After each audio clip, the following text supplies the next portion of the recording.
How to make a shadow in Photoshop. Let's get into it.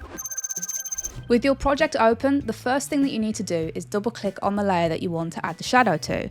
Next, in the layer style panel, we want to click on drop shadow and click into the parameters. Now, as we can see here, there are a bunch of different things we can play around with, but for the purposes of this demo, we're just going to be looking at the opacity, angle, distance, spread, and the size.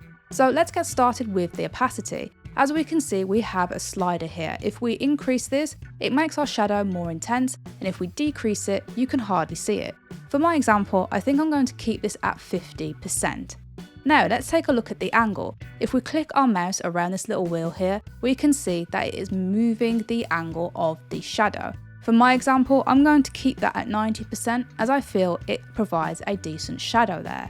Now let's take a look at the distance. If we move this slider across, we can see that the shadow moves far away from our text and then it comes back when we bring it back. So you've got far and you've got near. For my example, I think I'm going to leave it at around 10 or 11. That's great for me. Next, we're going to take a look at the size. I say size next because if we increase the spread, we can see it hardly does anything if we don't increase the size first. So let's take a look at the size. So if we drag this out, we can see that this kind of softens our shadow a little bit. So what I'm going to do is just ramp mine up just a little bit like so. I don't want to do it too much as it looks a little bit strange. So I'm going to keep mine at just about like there so it's not too intense.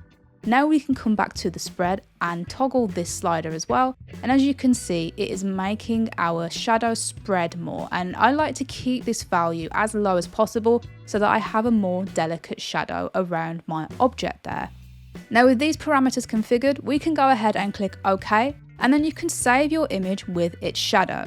And that's all there is to it. If you found this video useful, give it a thumbs up and comment your thoughts below.